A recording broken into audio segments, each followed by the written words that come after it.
इथं मी 1 वाटी मसूरची डाळ घेतलेली आहे.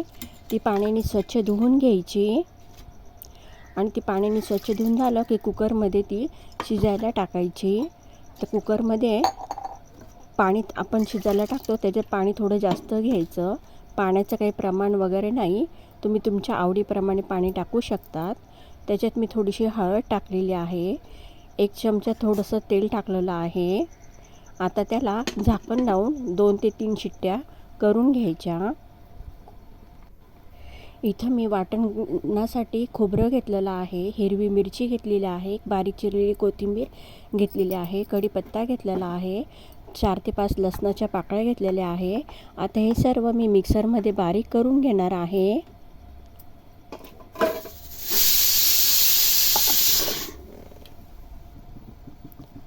आता पातेल्यामध्ये मी थोडंसं तेल टाकलेलं आहे.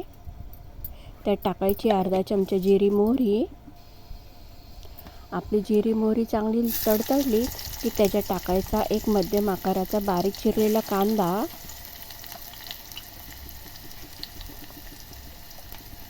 कांदा चांगला व्यवस्थित तेलामध्ये परतून घ्यायचा.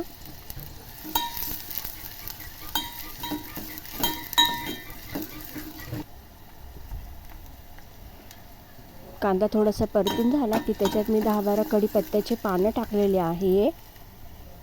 ते सुद्धा चांगले परतून घ्यायचे आणि जे आपण वाटण केलं होतं ना, खोबरं मिरची, ते त्याच्यात टाकायचं. ते सुद्धा चांगलं व्यवस्थित तेलामध्ये परतून घ्यायचं. आता त्याच्यात टाकायचा अर्धा चमचा काळा मसाला. तो 1 मिनिट चांगला परतून घ्यायचा. आपल्या आवडीप्रमाणे तिखट टाकायचं. मी 1 चमचा तिखट टाकलं आहे. थोडीशी हळद टाकलेली आहे. आता ते चांगलं व्यवस्थित परत तेलामध्ये परतून घ्यायचं.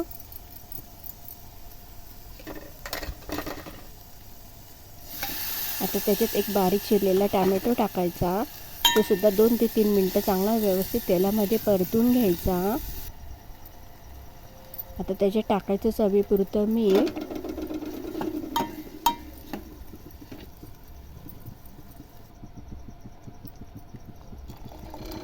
आता इकडं आपली डाळ जी शिजलेली होती ना, ती त्याच्यात टाकायची आणि ती घोटून अजिबात घ्यायची नाही, फक्त थोडंसं हलवून घ्यायची ती.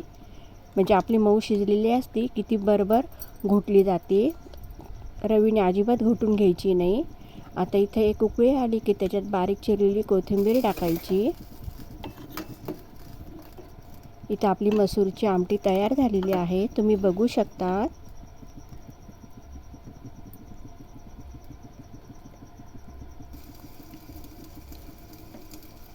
आता 1 ते 2 उकळी येऊन द्यायची, गॅस बंद करायचा. तुम्ही बघू शकता आपल्या आमटीला किती छान कट आलेला आहे, जबरदस्त. तुम्हाला माझी आजची रेसिपी कशी वाटली ही नक्की करून बघा.